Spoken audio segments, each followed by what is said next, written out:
안녕하세요. 현실주의자입니다. 구독, 좋아요 한번 부탁드리겠습니다. 최근에 시장이 안 좋죠. 안 좋은데 오늘 좀 재미있는 흐름이 발생했죠. 또 롱바디 양봉을 그려버렸는데요. 이게 과연 진짜 반등일지가 굉장히 중요한 거죠. 근데 오늘만 보면 굉장히 기쁘지만 이걸 보시면 아실 수 있습니다. 자, 하락을 했죠? 반등을 했죠? 각도로 보세요. 반등 각도가 가팔랐어요. 그리고 다시 비슷한 각도로 하락을 했습니다. 그리고 가파르게 상승하고 있죠. 자, 이러면 이게 완벽한 바닥을 형성하는 흐름인가요? 기술적 분석에 일가견이 있으신 분들은 바로 말씀해 주시기 바랍니다. 아니죠. 여기서 좀 더 상승할 수는 있겠지만 이렇게 돼야겠죠. 이게 역 헤드 앤 숄더잖아요. 역 헤드 앤 숄더가 발생해야 반등한다 이런 게 아니고요. 왜 역 헤드 앤 숄더가 발생하면 반등하는지를 한번 생각해 보면 좋을 것 같습니다. 사람들의 그 심리 상태와 그리고 현재 경기를 진단하는 돈의 흐름이 그렇게 만드는 거겠죠. 일단은 급락 구간이고요, 아직. 반등을 한다라고 확신하기 어렵습니다. 그리고 지금 사람들을 공포로 몰아넣을 패닉셀이 발생하지 않았기 때문에 바닥을 확신할 수는 없는 겁니다. 반드시 패닉셀이 발생해야 바닥이다는 아닙니다. 패닉셀이 발생하지 않고 바닥이 잡힐 수도 있겠지만 패닉셀이 발생하면 높은 확률로 바닥을 진단할 수 있다는 거죠. 그렇게 정말 확실한 타이밍이 올지 안 올지는 계속 지켜봐야 되는 겁니다. 현재는 하락 추세가 계속 진행 중이다. 이동평균선이 아직 벌어져 있다라는 겁니다. 이동평균선이 벌어져 있다는 건 사람들의 가격대가 되게 다양하다는 겁니다. 그래서 사람들이 한 방향으로 움직일 수가 없다. 상승하려고 하면 사람들이 비슷하게 움직여야 되는데 다들 생각이 다른 거죠. 왜냐하면 요 보세요. 요 빨간색 단기 이동평균선에 모인 사람들, 이 단기간 내에 사람들의 평균 가격이란 거잖아요. 그 다음에 이게 중기 이동 평균선, 뭐 장기 이동 평균선이라고 볼 수 있는데 가격대가 다르잖아요. 그러니까 요때 이게 20선인데요. 21선이죠. 21선, 20일 동안 평균 가격이 이 정도에 머물러 있다는 겁니다. 그러면 지금 현재 주가에 비하면 굉장히 손해권이죠. 최근 20일 동안 투자한 사람들은 다 손해권이라는 겁니다. 평균적으로. 이 사람들이 어떻게 하겠어요? 자기 평균 가격이 오면 이제 생각이 바뀌겠죠. 생각이 바뀌잖아요. 나 본전 왔으니까 탈출해야지. 근데 여기 있는 사람들은 이익이죠. 5일 이동 평균선에 있는 사람들은 이익이다. 최근 5일 동안 투자한 사람들은 이익이라는 겁니다. 그러니까 생각이 다 달라요.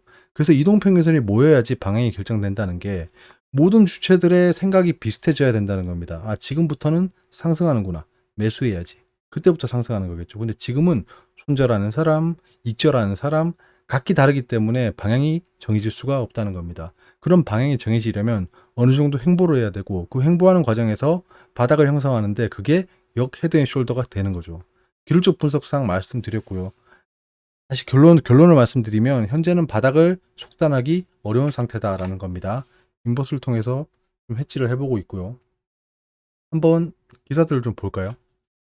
자, 지금 현재 S&P 500은 하락 중이고요. 1% 가까이 다우존스랑 나스닥은 상승 중이에요. 이러면 어떻게 되는 거죠? 나스닥은 기술적 분석, 기술적 반등을 진행하고 있는 거고 S&P 500이나 다우존스가 하락하고 있는 건 기존에 상승하던 안정적인 종목들 있지 않습니까? 금융권이라던가 그런 종목들이 조정을 보이고 있다는 겁니다. 그런 상황이고 쭉 둘러보면 지금 원달러가 1312원 지금 최고가를 계속 경신하고 있네요. 이런 상황에서 바닥을 기대하긴 어렵겠죠. 아직은 어렵다. 크루드 오일이 100불 밑으로 떨어졌네요. 10% 가까이 떨어졌네. 이건 뒤에서 뉴스에서 한번 찾아보시죠. 왜 그러는지. 자, 만약에 지금 경기 침체고 안전자산이 선호되고 있다고 하면 금이 올라야겠죠. 근데 금이 오르지 못하고 있다. 지금은 그냥 투심이 악화된 상태다 정도로만 보시면 될 것 같습니다. 타이완 세미컨덕터가 4% 가까이 올랐네요. 이거 타이완 TSMC죠. 우팡 올랐고 쭉 오르고 있습니다. 지금 기술주 중심으로 반등하고 있는 게 보이죠. 알파벳 그리고 마이크로소프트 뭐 이런 종목들 이렇습니다. 지금 야간 선물은 1% 가까이 하락 중이죠. 내 시초가는 1% 가까이 떨어진다. 그럼 또 반대 매매가 발생할 거다라는 겁니다.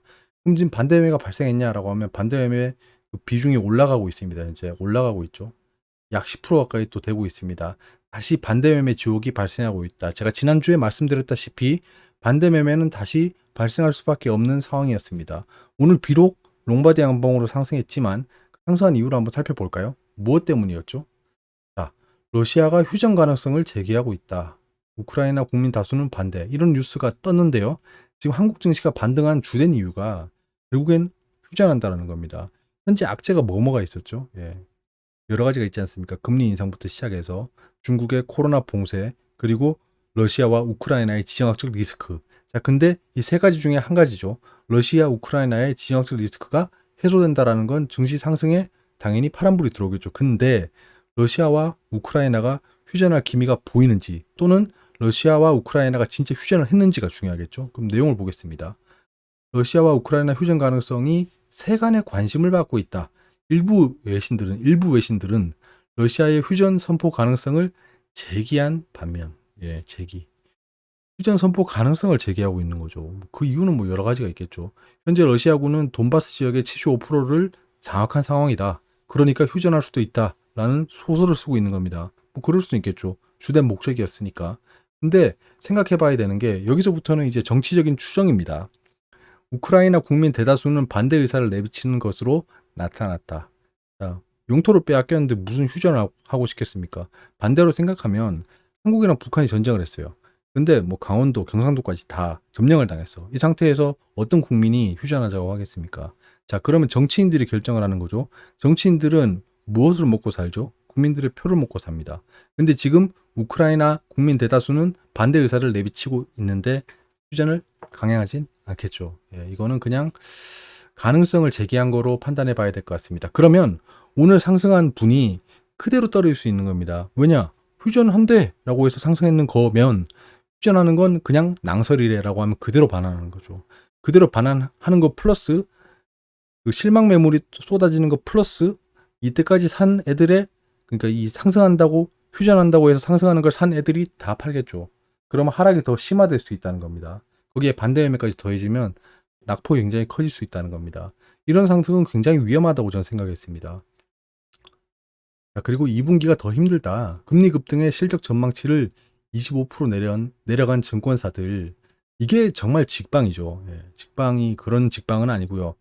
직결된다는 거죠. 2분기 증권사들의 실적에 빨간불이 켜졌다. 25% 이상 실적이 낮아질 것이란 전망이 나오고 있다. 자, 전년 동기 대비 41.3%, 직전 분기 대비 30.3% 감소한 금액이다. 무엇이요? 증권사가 거둔 수익입니다. 증권사 수익은 어디서 나오죠? 자기들이 투자하는 것도 있겠지만 거래에 대한 수수료, 그런 것들을 받아먹는 애들입니다. 그리고 대리 투자, 위탁 매매 같은 것들이겠죠. 근데 이게 이렇게 40%, 30% 가까이 줄었다는 건 증시의 매력이 떨어졌고 거래가 활발하지 않다라는 게 보이는 겁니다. 증권사들은 지수랑 똑같이 움직입니다, 일단. 글로벌 증시 죽쓰는데 중국만 나홀로 강세라는 정말 괘씸한 기사가 있었습니다. 중국이 강하다는 건 저희가 몇 주 전부터 쳐다보고 있었잖아요. 글로벌 증시를 같이 보고 있었기 때문에. 근데 왜 그랬을까요? 예, 중국은 금리가 낮지 않습니다. 금리를 0으로 내리지 않았고, 얘들이 가장 가지고 있는 리스크는 지정학적 리스크입니다.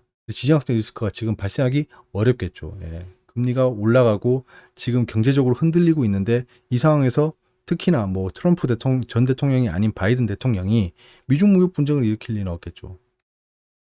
중국 증시가 나홀로 강세를 이어가고 있다. 중국 정부의 빅테크 규제부터 상하이 봉쇄까지 그동안 주가를 짓눌렀던 악재가 사그라들면서라고 합니다. 쭉 블라블라 얘기해요. 뭐 이렇게 수익이 좋았다. 근데 요 누구죠? 이름 있을 텐데, 김경환 하나금융투자연구원은 중국 증시에 굉장히 많은 포트폴리오를 태우고 이 기사를 쓰고 있는 거겠죠. 하반기에도 주가 상승세가 이어질 가능성이 높다고 평가한다. 그렇겠죠. 뭐 본인이 가지고 있으니까. 본인이라기보다는 자신의 고객들의 포트폴리오, 저 하나금융투자의 포트폴리오에 중국이 굉장히 많겠죠. 그렇지 않은 이상 이렇게 얘기할 이유가 없는 거죠. 내가 중국을 가지고 있지 않아. 근데 뭐하러 중국이 좋다라고 얘기를 하겠습니까? 거기에 중국이 좋다라고 얘기할 수 있는 건 분석을 했다는 거잖아요. 분석을 했다는 건 자기들이 관심이 있다는 거고 투자를 했다는 거겠죠. 이렇게 귀결이 되는 겁니다. 그래서 자기들이 유리한 기사를 내고 있다. 이를 비중 확대의 기회로 활용하길 권고한다고 조언했다. 권고의 조언까지 2단으로 얘기하고 있죠. 얘들아, 올라갈 건데 이건 그냥 너한테 권고하는 거야. 사건 말건 다 네 책임이야 라고 하는 겁니다. 뭐 당연한 거지만 이런 기사는 굉장히 위험한 기사다. 예. 예상보다 빨라지는 경기 둔화에도 유가 배럴당 $100 하향 쉽지 않아. 예, 지금 100달러 미치던데요. 예, 이분은 정신이 지금 아마득하네요. 국제 유가가 배럴당 100달러 이하 수준으로 내려가기 쉽지 않다는 분석이 나왔다. 김준영 흥국증권연구원은 100달러 이하로 내려가지 않는다는 건 유가의 롱을 쳤다는 거겠죠. 예, 당분간 고점에 머무를 가능성이 크다. 이런 정말 예, 위험한 말을 하네요. 고점에 머무를 가능성이 크답니다. 사실 뭐 유가가 떨어지긴 쉽지 않지만 유가는 계속 고공행진을 할 수는 없는 겁니다. 왜냐하면 이 기름을 파는 주체들이 많고 오펙이라고 뭉쳐있긴 하지만 각기 다른 또 생각이 있거든요. 셈이 있고 정치적인 흐름이 있습니다. 그 상황에서 유가가 계속 이렇게 고공행진한다? 아닐 겁니다. 생산량을 펌핑해가지고 유가는 결국 떨어지게 돼 있습니다. 서로 팔아먹으려고 하겠죠. 근데 지금 당장은 그렇게 되지 않겠지만 중장기적으로는 그렇게 될 수밖에 없다라는 겁니다. 유가가 하향 안정된다면 기대 인플레를 잡기 쉬워지지만 그렇죠. 기대 인플레를 잡고 싶어하는 사람들이 많습니다. 연준부터 시작해서 각국들이 그렇죠. 이 유가가 쉽게 안정되기 어려울 것이라고 관측했다.